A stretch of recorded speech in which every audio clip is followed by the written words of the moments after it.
मिट्ठू की दयानतदारी। एक गांव के बाहर एक दरिया बहता था। दरिया के पार बड़े जंगल में एक छोटा सा स्कूल था जो बड़ी मूंछों वाले शेर ने जानवरों और परिंदों के बच्चों के लिए खोला था। स्कूल में सभी उस्तानियाँ अच्छी थीं, मगर बच्चों को मिस मोरनी बहुत पसंद थी क्योंकि ना वो गुस्सा करती थीं और ना मारती थीं।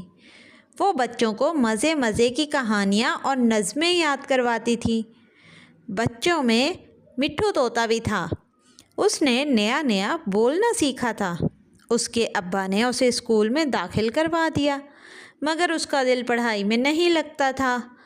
स्कूल से छुट्टी के बाद वो जंगल में उड़ता फिरता, कभी घास पर टहलता, कभी पौधे पर लगी हरी मिर्चों पर ठोंगे मारता और कभी शाखों पर लटक लटक कर गीत गाता। इम्तिहानात शुरू हुए तो मिट्ठू परेशान था क्योंकि उसने पढ़ाई नहीं की थी।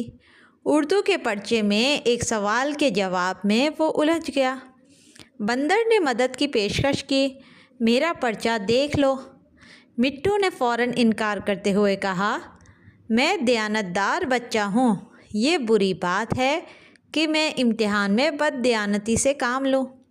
मैं लापरवाह ज़रूर हूँ, मगर बददयानत हरगिज़ नहीं। अगले दिन मिस मोरनी ने मिट्ठू की दयानतदारी को सब बच्चों के सामने सराहा। इनाम के तौर पर मिट्ठू को चूरी दी गई। चूरी देखते ही मिट्ठू बोला, यही तो वो तोते और इंसान जो दोनों शौक़ से खाते हैं। सब ने तालियां बजाई और हंसने लगे। प्यारे बच्चों, इस कहानी से हमें ये सबक मिलता है कि हमें कभी भी बददयानती नहीं करनी चाहिए। हर काम ईमानदारी से करना चाहिए। मज़ीद खूबसूरत वीडियोस देखने के लिए सब्सक्राइब कीजिए Unitoon kids network. Thanks for watching.